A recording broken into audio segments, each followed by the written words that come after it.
Scattered across South Africa are many jailhouses and prisons filled with the memories of their occupants' desolation and anguish, with a long history of violence, suffering and murder. These are the stories of the most haunted prisons and jailhouses in South Africa.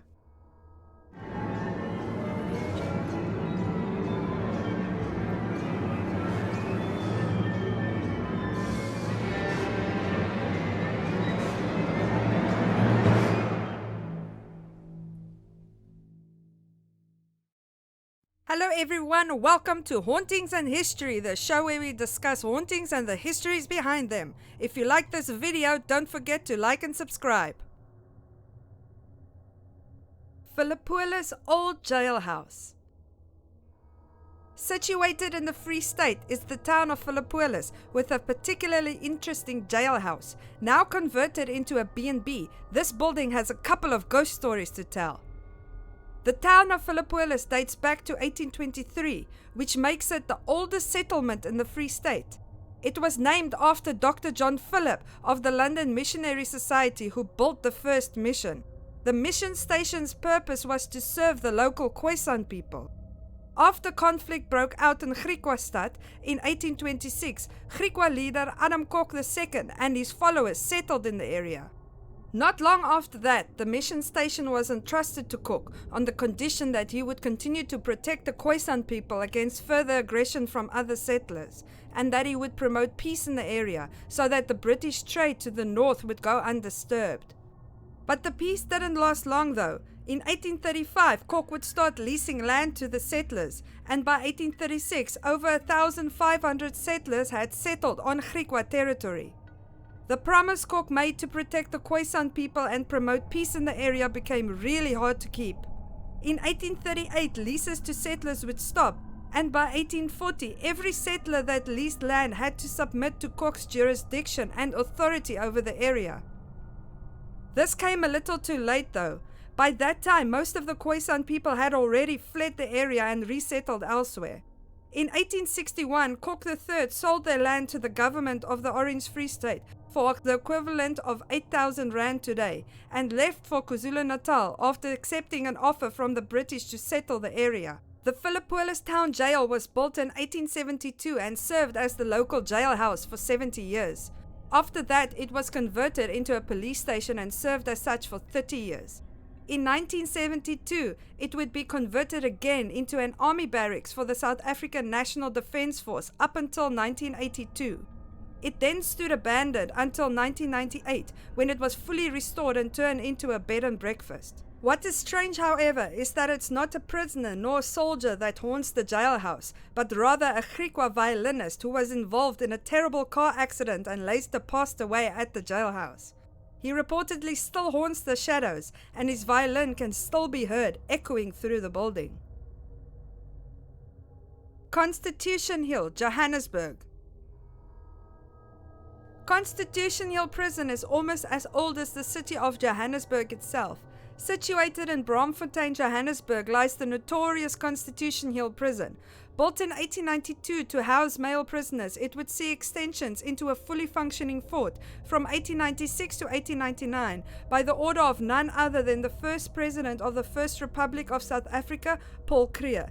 By the end of the Anglo-Boer War, the British took control of the fort and imprisoned and executed many Boer soldiers. The fort was once again extended sometime between 1902 and 1906 to add block number 4, which was the so-called native cells that was only reserved for black people, and in 1907 a women's prison was added. Although this prison would later become synonymous with anti-establishment prisoners, it was originally built to house common criminals as well as political prisoners. In the 1920s, an awaiting trial block was added, and this is where most political prisoners were kept in unsanitary and overcrowded conditions, stripped of clothing and dignity during the reign of the nationalist government, which lasted from 1948 to 1994. Famous prisoners of Constitution Hill Prison includes Mahatma Gandhi in 1906, Nelson Mandela and Oliver Tambo in 1956, Winnie Mandela and Albertina Sisulu as part of a group of 2,000 women protesting against past laws in 1960, and many underage students following the Soweto uprisings in 1976. Another not often talked about inmate of the Constitution Hill Prison women's wing was Daisy de Melker, who was convicted of murdering 3 of her husbands and also her own son in 1932. Not long after that, she was sentenced to death. The doors to the Old Fort and Prison Number 4 closed on the 31st of January 1983, and the rest of the prison closed in 1987. Renovations to the women's prison, Block Number 4 and the Old Fort started in 2002, and in 2004 Constitution Hill opened its doors as a museum and tourist attraction. If you hear strange sounds while touring the now museum, rest assured that it is without a doubt ghostly energies emanating from the prison's brutal past. It has also been reported that Daisy de Melker haunts her former cell in the women's wing. North End Prison, Port Elizabeth. When the British first landed in Algoa Bay in the 1820s, there wasn't much of a need for police, jailhouses or prisons. The population of the area was only around 200 people, and any law and order that had to be maintained was done between Stephanus Hartman, a farmer on Heymanskloof farm known as Russell Road today, and Colonel Jacob Glenkyler, the magistrate of Uitenhage, the district of which Port Elizabeth was just a division. In 1822, the old blockhouse of Barkens River Valley was repaired and part of it was set aside for a prison. A census held in 1825 recorded an increase of the population to 297, and the need for a policeman and independent magistrate started to grow.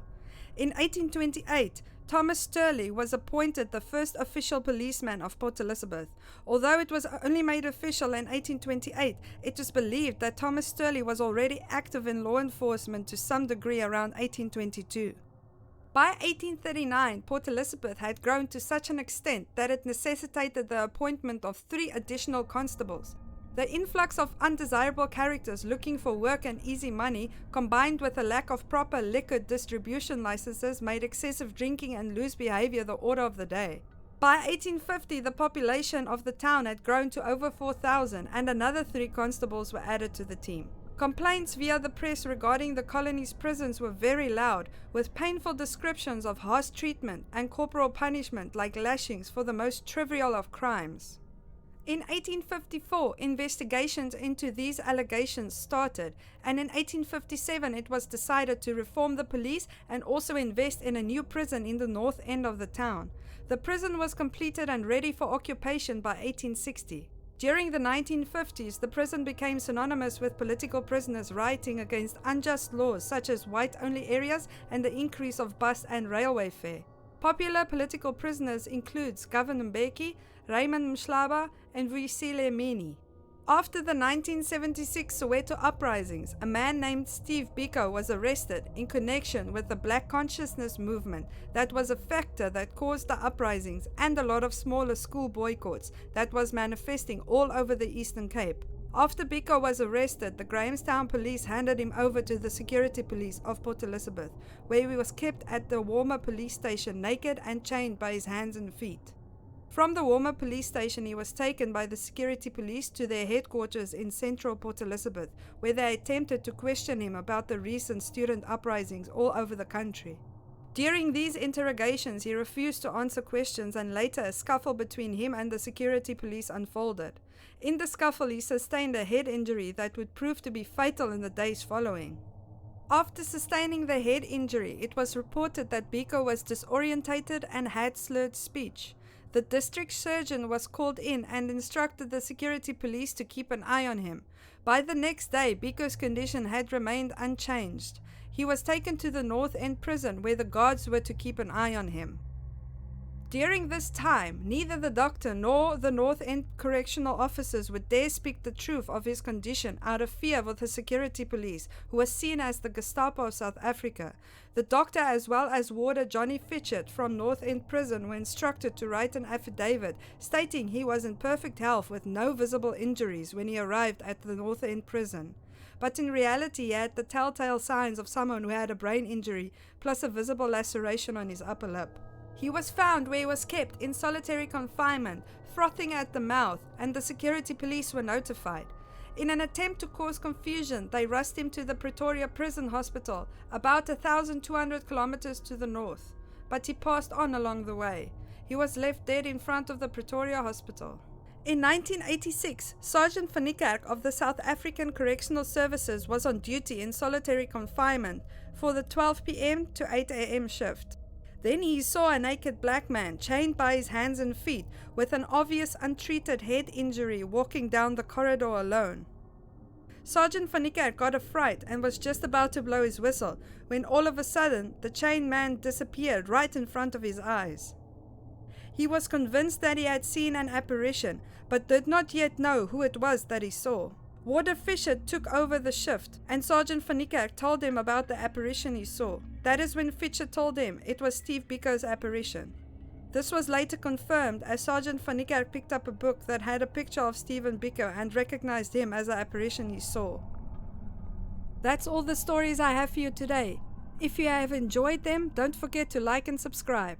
If you have any personal encounters, please feel free to share your stories in the comment section. Until next time, see you!